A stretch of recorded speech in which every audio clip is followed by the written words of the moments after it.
Gerald Fedberg calls tall players to join the Indonesian U23 national team squad. Lauren Ulrich's wait to be eligible to play for the Indonesian national team has been answered. Malaysia talks about naturalization passports until they swallow their own spit. Things that the Garuda squad must be wary of in round 4. Read the complete information below. Indonesia. Malaysia sells naturalization passports until they swallow their own spit. Different then, different now. The Malaysian football public is currently praising the naturalization of players of descent, like the impact of the Malaysian national team's victory over Vietnam with a score of 4-0 in the 2067 Asian Cup qualifiers. The victory was so felt after 11 years of only losing to Vietnam thanks to the naturalization of players. As is known, there are 9 naturalized players from the starters fielded by the Malayan Tigers when facing the Golden Star Warrior, including players from South America such as Brazil and Argentina who suddenly have Malaysian descent. It is no wonder that the Malaysian public has now forgotten their identity. Those who used to like to mock Indonesia because of the naturalization of players are now playing like the #1 worship of the naturalized players they have, even to the point of touching on morals. The naturalized players are claimed to have successfully raised the morale of Malaysian football. For Malaysia, the results are already visible. Performance on the field proves that the structured naturalization strategy is increasingly bearing fruit. The big win over Vietnam not only boosted the morale of the Malayan Tigers, but also changed the perception of regional football. Road eating ball. This statement was made by the Malaysian media shortly after some time ago inviting the naturalization of Emil Adero Mulyadi. Even the TikTok account Palu Bola had invited the naturalization of Emil Adero with its upload. They mentioned the high cost of Malaysian passports if only for naturalized players. In addition, they also invited Indonesia to easily provide passports to players of descent. In fact, the latest news states that Malaysia has registered 37 players of Argentine descent to be naturalized. The victory against Vietnam seemed to have made them face a tough obstacle in round 4 of the 2026 World Cup qualifiers.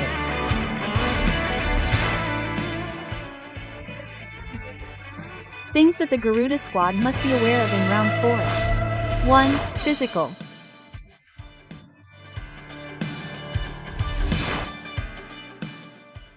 Patrick Lee's team must improve before competing in the 4th round later.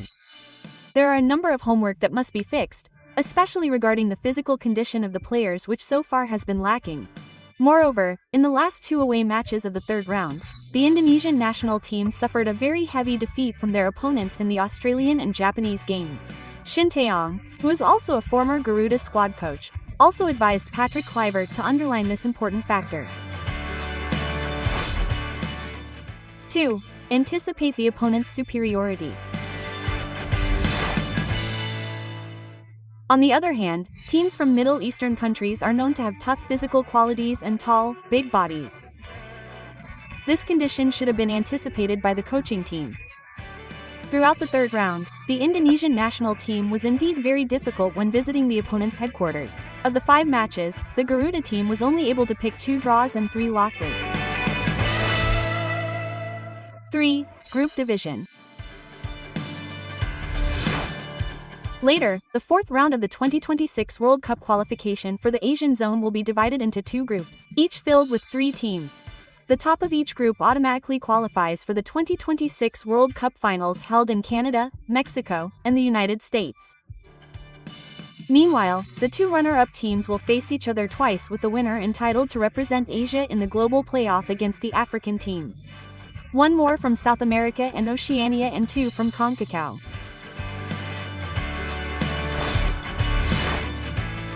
Gerald Wiedenberg calls tall players to join the Indonesian U23 national team squad.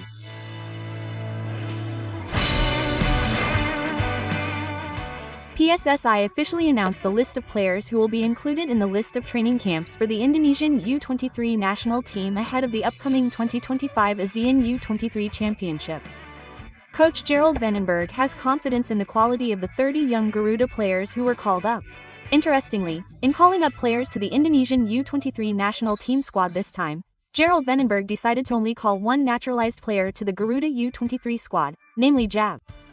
James Raven himself was also part of the Indonesian U19 national team squad that successfully won the 2024 ASEAN U19 Boy Championship title, which was held in Indonesia some time ago.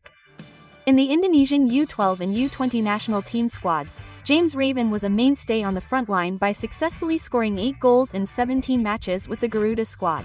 It is not surprising that the player who is currently defending the FC Dordrecht club in the Dutch league is currently trusted to join the Indonesian U23 national team squad even though he is still 19 years old. Interestingly, Gerald Vandenberg also called several regular names such as Davasia, Donny Tripamungkas, Muhammad Ferrari, Arhan Fikri, and Hoki Jaraka, who are also alumni of the Indonesian U23 national team in the 2024 U23 Asian Cup era. These experienced names will work hand in hand with the names of players who graduated from the Indonesian U20 national team such as Kaya Supriyadi, Kadik Arul, Muhammad Alfarezi Buffon, Tadef Firmansyah, and Victor Deaton. Of course, it is hoped that the combination of young players and experienced players can provide quite good results for the Indonesian U23 national team later. Gerald Vandenberg himself is enthusiastic about welcoming the ASEAN U23 Championship, which was formerly known as the AFF Cup. Patrick Kluivert's assistant is really looking forward to the tournament and promises to provide the best results for the Indonesian U23 national team.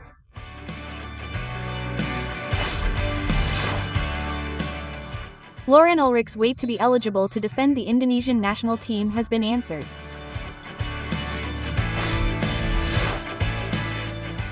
The struggle of the Indonesian national team in the 2026 World Cup qualification will continue to the next stage. Patrick Kluivert's team qualified for round 4 and will face a team dominated by midfield teams.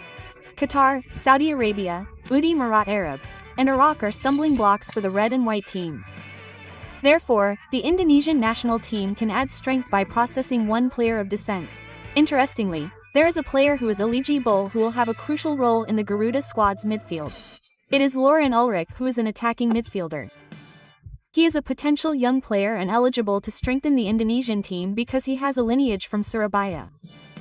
The information was shared by Instagram at Garuda Squad, which stated that Lauren Ulrich is known to have Indonesian blood from his father's side.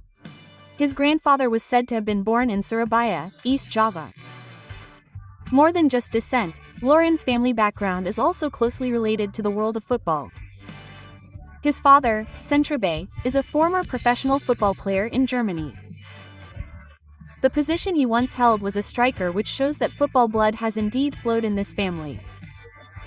It is reported that PSSI has also monitored the 20-year-old player through Fardi Bottom, a special agent who has been communicating with players of descent in Europe. Efforts to approach Lauren Ulrich have begun. Contact has also been made directly with Lauren's father, opening up greater opportunities for the naturalization process and the possibility of defending the Garuda squad on the international stage. It is interesting to wait and see whether Lauren Ulrich can be additional ammunition for Patrick Kluivert in round 4 of the 2026 World Cup qualifiers.